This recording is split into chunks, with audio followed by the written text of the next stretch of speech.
सुप्रभात बच्चों। आज हिंदी की इस कक्षा में मैं आप लोगों को रस परिचय पढ़ाऊंगा। तो कुछ बातों के माध्यम से जो है हम सब जो है रस परिचय को जानने और समझने का प्रयास करेंगे। तो उनमें से कुछ बातें कौन कौन सी हैं, तो आइए देखते हैं। सबसे पहली बात है रस का शाब्दिक अर्थ। रस का शाब्दिक अर्थ क्या है? तो रस का शाब्दिक अर्थ बताया है पहली बात में। रस का शाब्दिक अर्थ है आनंद। तो आनंद क्या होता है? आनंद किसको कहते हैं? आनंद की अनुभूति कैसे होती है? आनंद को हम कैसे महसूस करते हैं? तो कैसे महसूस करते हैं, तो आइए मैं आपको एक छोटा सा एक वृत्तांत सुनाता हूँ। एक गौरी नाम की छोटी सी लड़की है, बालिका थी, जो प्रतिदिन कोई ना कोई पुस्तक या किताब लेकर के बैठती और बैठ करके वो पढ़ती रहती और पढ़ती तो कभी हंसती तो कभी मुस्कुराती। तो ऐसी क्रिया प्रतिक्रिया हमेशा करती वो। तो एक दिन उसकी माँ ने उससे प्रश्न किया, पूछा, गौरी तुम किताब लेकर के जब बैठती हो तो ऐसा क्या है उस किताब में जो तुम हमेशा मुस्कुराती रहती हो? तो गौरी ने मुस्कुराकर अपनी माँ को उत्तर दिया, बोला, माँ मैं हिंदी की किताब में कविता और कहानियों को पढ़ती हूँ जो मुझे बहुत अच्छा लगता है।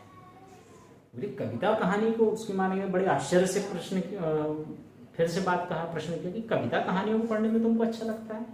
तो गौरी ने कहा, हाँ माँ, कविता और कहानियाँ पढ़ना मुझे बहुत अच्छा लगता है, क्योंकि कविताओं को जब पढ़ती हूँ मैं और जब कहानियों को पढ़ती हूँ तो मुझे ऐसा लगता है कि मैं खुद उसमें डूब गई हूँ।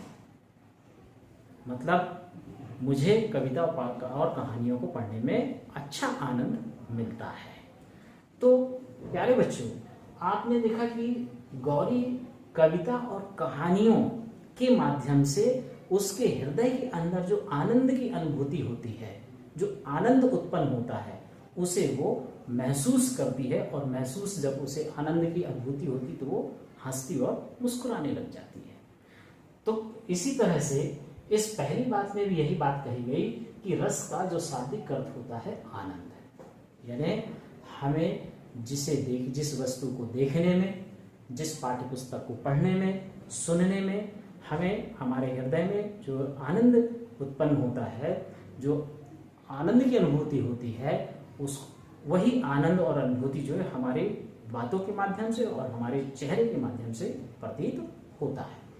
तो पहली बात में रस के शाब्दिक अर्थ को बतलाया गया, जिसका रस का जो शाब्दिक अर्थ होता है वो आनंद होता है, उसे ही आनंद कहते हैं, उसको ही रस कहते हैं। तो अब ये बात भी आती है कि भाई रस का आनंद कैसे लिया जाता है, किस प्रकार से लिया जाता है? तो ठीक वैसे जैसे गौरी को मिलता था उसी प्रकार से हर एक व्यक्ति रस का आनंद प्राप्त करता है। फिर दूसरी बात है, संस्कृत में कही गई है, रसस्यते आसो इति रसः। रसस्यते आसो इति रसः, जिसका आस्वादन किया जाए वही रस है। जिसका आस्वादन किया जाए वही रस है। अब जैसे आस्वादन शब्द आया, तो आस्वादन आप लोगों को लगेगा, आस्वादन मतलब कहना चाहिए खाना। खाने से जो जब हम भोजन करते हैं तो भोजन का जो हमको स्वाद मिलता है वही तो स्वाद कहलाता है। तो यहाँ पर आस्वादन का मतलब खाने से नहीं है, यहाँ आस्वादन का मतलब सुनने से और पढ़ने से और यहाँ तक बोलने से भी है। अब सुनने से कैसा है?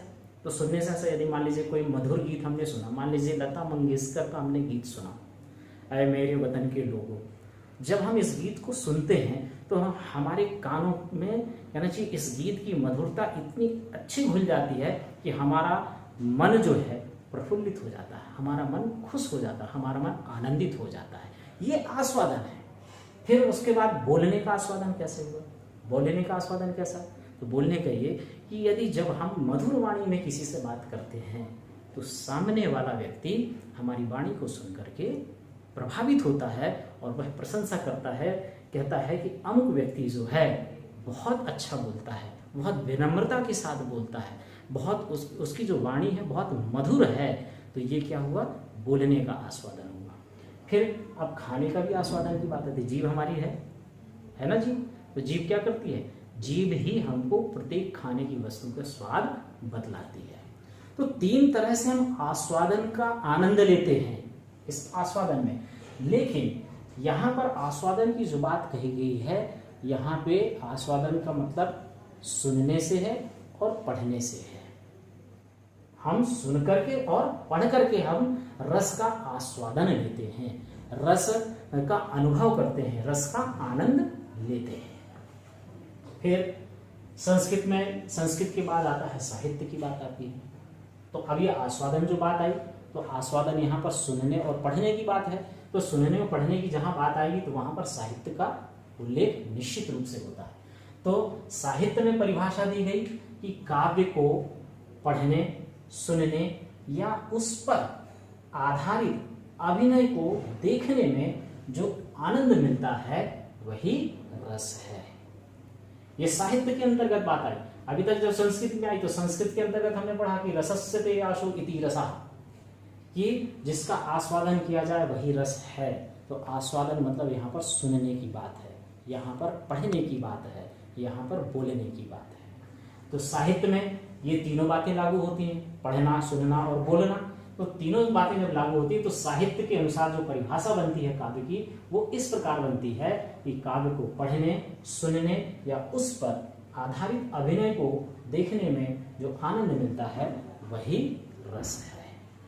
तो इस प्रकार से ये साहित्य के अनुसार रस की परिभाषा हुई। ठीक है, अब आगे हम पढ़ेंगे। तो अब आगे है कि जैसा मैंने आपको बताया कि इसके पहले बताया था कि साहित्य के अनुसार जो परिभाषा बतलाई गई है कि काव्य को पढ़ने, सुनने या उस पर आधारित अभिनय को देखने में जो आनंद मिलता है उसे रस कहते हैं। तो रस को परिभाषित करने के लिए बहुत से व्याकरणाचार्यों ने अपने अपने अनुसार जो है व्याकरण की रस को परिभाषा दी है, रस को परिभाषित किया है। तो उनमें से जो सबसे पहले व्याकरणाचार्य माने जाते हैं, सर्वप्रथम भरत मुनि, जिन्होंने व्याकरण की परिभाषा दी। तो भरत मुनि जी ने जो है सबसे पहले अपने नाट्य शास्त्र में जो है रस के स्वरूप को स्पष्ट किया है। किसने? भरत मुनि ने सबसे पहले अपने नाट्य शास्त्र नामक ग्रंथ में रस के स्वरूप को स्पष्ट किया है। भरत मुनि ने ही, यानी इन्होंने ही जो है कहना चाहिए सबसे पहले रस के 8 प्रकारों का, कितने प्रकारों का? 8 प्रकारों का उल्लेख किया है। किसने? भरत मुनि जी ने। इन्होंने ही जो है अपने ग्रंथ नाट्य शास्त्र में सबसे पहले 8 प्रकार के रसों का उल्लेख किया है। फिर जब उल्लेख किया उन्होंने तो निश्चित रूप से पाठकों को, अपने जो पढ़ने वाले जो लोग थे, उनको एक सरल एक परिभाषा के रूप में परिभाषा की दी उन्होंने कि रस को किस प्रकार से परिभाषित किया जाए, रस की आखिर निष्पत्ति होती कैसे है, रस उत्पन्न कैसे होता है। तो भरत मुनि जी ने रस को परिभाषित करते हुए कहा कि विभावानुभाव व्यभिचारी संयोगादर्श निष्पत्ति है। उन्होंने संस्कृत में परिभाषा दी रस की। क्या परिभाषा दी? कि विभावानुभाव व्यभिचारी संयोगादर्श निष्पत्ति है, अर्थात विभाव, अनुभाव और संचारी भाव के संयोग से ही रस की निष्पत्ति होती है। तो ये विभाव, अनुभाव और संचारी भाव या व्यभिचारी भाव जो है, जो बतलाया गया है, इनको ये जो कहलाते हैं, ये रस के अंग कहलाते हैं। क्या कहलाते हैं? रस के अंग कहलाते हैं। तो जिन्हें हम आगे पढ़ेंगे। अभी जो भरत मुनि जी ने जो परिभाषा दी है, वो परिभाषा इस प्रकार से उन्होंने दी थी, जिसका हिंदी में यदि हम रूपांतरण करें तो हिंदी में इसका रूपांतरण होगा तो हिंदी की परिभाषा क्या बनेगी भरत मुनि के अनुसार? कि विभाव, अनुभाव और संचारी भाव के संयोग से ही रस की निष्पत्ति होती है। ये हिंदी में परिभाषा बनेगी। फिर दूसरे अगले जो व्याकरणाचार्य आए, अगले जो कवि रहे, तो उन्होंने भी, उनमें से हैं पंडित विश्वनाथ जी। तो पंडित विश्वनाथ जी ने जो है परिभाषा दी, तो उन्होंने परिभाषा क्या दी? वाक्यम रसात्मक काव्यम। वाक्यम रसात्मक काव्यम, अर्थात रस युक्त वाक्य ही काव्य कहलाता है। तो इस तरह से भरत मुनि जी ने संस्कृत में रस की परिभाषा दी, तो पंडित विश्वनाथ जी ने भी संस्कृत में परिभाषा दी। ऐसे और भी जो कवि आए, व्याकरणाचार्य आए और लेखक भी आए, जिन्होंने रस को अपने अपने ढंग से अपने अपने अनुसार उन्होंने प्रस्तुत किया और अपने अपने अनुसार उन्होंने परिभाषा दी।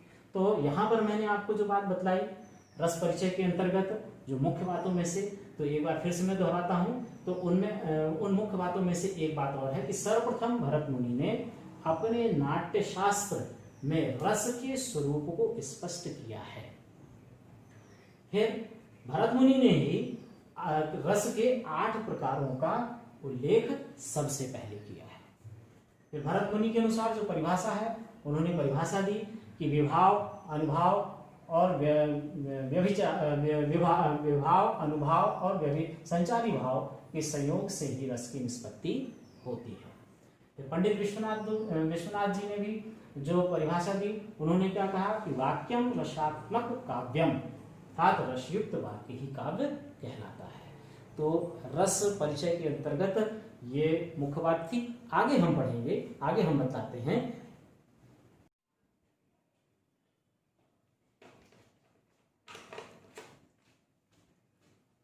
तो रस परिचय में अगली कुछ बातें इस प्रकार हैं। अगले कवि जो जैसा मैंने बताया आप लोगों की कई प्रकार के कई व्याकरणाचार्यों ने, कई कवियों ने रस को अपने अपने अनुसार परिभाषित किया है। तो उसी श्रृंखला में अगले जो कवि हैं जिन्होंने रस की परिभाषा प्रतिपादित की, वो है पंडित जगन्नाथ। पंडित जगन्नाथ जी ने क्या परिभाषा प्रतिपादित की है रस की? रमणीयार्थ प्रतिपादकः शब्दः काव्यम, अर्थात रमणीय अर्थ का प्रतिपादन करने वाले शब्द ही काव्य कहलाते हैं। ध्यान से समझिएगा, क्या है, क्या परिभाषा प्रतिपादित की कि रमणीय अर्थों को प्रतिपादित करने वाले शब्द ही काव्य हैं। अब रमणीय अर्थ का प्रतिपादन करने वाले शब्द, मैंने आपको शुरू में एक दृष्टांत सुनाया था ना गौरी का। तो गौरी को कविता पढ़ना और कहानी पढ़ना अच्छा लगता है, रुचिकर लगता है। कविता और कहानियां उसको आनंद प्रदान करती हैं। कविता कहानियां उसके हृदय में रस उत्पन्न करती हैं, रस को पैदा करती हैं, जिससे वो प्रसन्न होती है।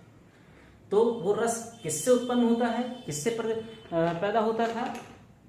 रमणीयार्थ प्रतिपादकः शब्दः। कविता और कहानियों में रमणीय अर्थ का प्रतिपादन करने वाले शब्दों की संख्या अधिक होती है, सर्वाधिक होती है। इसीलिए कविता और कहानियां लोगों को पढ़ना और सुनना अच्छा लगता है। उन कविता और कहानियों से उनका मन प्रफुल्लित हो जाता है, उनके मन में आनंद की अनुभूति होती है और वही आनंद जो है उन्हें रस प्रदान करता है। फिर अगले कवि अगले लेखक हैं आचार्य रामचंद्र शुक्ल जी। आचार्य रामचंद्र शुक्ल के बारे में आप सभी जानते हैं कि इन्होंने हिंदी गद्य साहित्य का इतिहास लिख करके हिंदी को पूरे विश्व में प्रतिष्ठित किया है। ये सबसे अधिक श्रेय इनको जाता है, क्योंकि इन्होंने हिंदी गद्य साहित्य का एक मानक इतिहास लिखा है, जिसके कारण हमारी हिंदी भाषा पूरे विश्व में प्रतिष्ठित हुई है। तो इन्होंने भी क्या परिभाषा दी है काव्य की या रस की? वो ये कहते हैं कि जो उक्ति हृदय में कोई भाव जागृत कर दे या उसे प्रस्तुत वस्तु या तथ्य की मार्मिक भावना में लीन कर दे, उसे काव्य कहते हैं। जो उक्ति हृदय में कोई भाव जागृत कर दे, उसे प्रस्तुत वस्तु या तथ्य की मार्मिक भावना में लीन कर दे, उसे काव्य कहते हैं। उक्ति यानी उपाय। हमने कहा यानी देखिए, किसी को यदि हमें प्रसन्न करना है, किसी को यदि हमें खुश करना है, तो क्या है, हमारा कर्तव्य क्या बनता है कि हम उसके प्रति विनम्रता का भाव प्रकट करें, उससे हम ऐसी वाणी में बात करें कि वह सुनते ही उसका मन प्रफुल्लित हो जाए।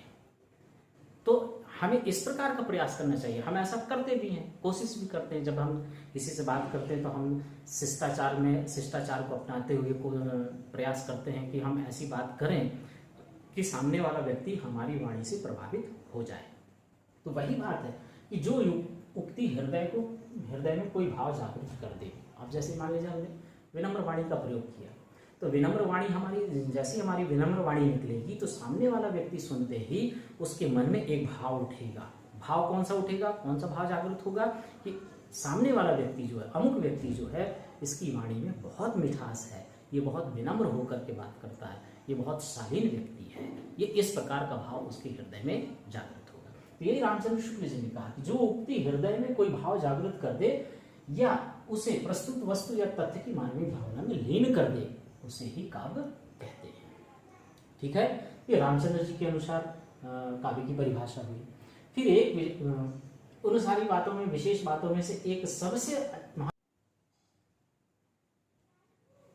उन महत्वपूर्ण रस परिचय के संदर्भ में जो महत्वपूर्ण बातें मैंने आपको बताई, उनमें सबसे महत्वपूर्ण बात और अंतिम बात है जो लेखकों ने कही, वो बात है कि रस को काव्य की आत्मा कहा गया है। अब रस को काव्य की आत्मा शब्द का उपयोग क्यों किया गया? यहाँ पर आत्मा शब्द का प्रयोग इसलिए किया गया क्योंकि शरीर का उदाहरण देते हैं कि यदि जिस प्रकार शरीर में आत्मा होती है तो उस आत्मा के कारण, जीव के कारण शरीर जो है चलायमान रहता है, एक स्थान से दूसरे स्थान चला जाता है, जहां मर्जी चाहे वहां व्यक्ति चला जाता है। क्यों जाता है? क्योंकि उसके शरीर में आत्मा है, चलायमान है, सजीव है। तो सजीव होने के कारण वह एक स्थान से दूसरे स्थान पर जाता है, चला जाता है, आता जाता रहता, आना जाना करता रहता है, तो आत्मा के कारण। तो यहाँ आत्मा शब्द इसलिए दिया कि रस को काव्य की आत्मा कहा गया कि इसलिए कि यदि मान लीजिए काव्य यदि रसहीन है, उसमें कोई भी कहना चाहिए किसी प्रकार का पढ़ने पर कोई किसी प्रकार का भाव जागृत ना हो, वह काव्य किसी काम का नहीं है, उस काव्य का कोई महत्व नहीं है, उस काव्य को कोई नहीं पढ़ेगा। जैसे उदाहरण के माध्यम से कि हमको मान लीजिए कोई भी गीत बहुत पसंद है, इतना पसंद है कि जहां कहीं भी हम सुनते हैं उसको तो हम गुनगुनाने लग जाते हैं। गुनगुनाते हैं ना, क्यों गुनगुनाते हैं? इसलिए क्योंकि वह गीत हमको बहुत अधिक पसंद है। वह गीत जो है हमारे मन के अंदर आनंद की उत्पत्ति करता है, रस की उत्पत्ति करता है, और उसको जब हम गुनगुनाते तो हमारा मन प्रफुल्लित हो जाता है, इसलिए हम उस गीत को गुनगुनाते हैं। तो ठीक इसी प्रकार से यदि काव्य में रस ना हो तो वह काव्य किसी काम का नहीं है, किसी के उपयोग के लिए नहीं है, वह काव्य रसहीन है, वो निरर्थक है। इसलिए लेखकों ने और कवियों ने कहा कि रस को काव्य की आत्मा कहा गया है। ठीक है, तो प्यारे बच्चों, मैं समझता हूँ कि रस परिचय के अंतर्गत जो बातें मैंने महत्वपूर्ण बातें बतलाई हैं, आप लोगों को वो सारी बातें रस परिचय में समझ में आ गई होंगी, रस के परिचय के लिए पर्याप्त हैं। मैं आप लोगों से आग्रह करूंगा कि इस वीडियो को आप कम से कम 2 से 3 बार जरूर देखें। तो 2 से 3 बार जब आप देखेंगे तो आपको पूरा रस का परिचय जो है वो स्पष्ट हो जाएगा, समझ में आ जाएगा। अगले वीडियो में हम रस के अंग और उसके प्रकारों के बारे में हम पढ़ेंगे। ठीक है।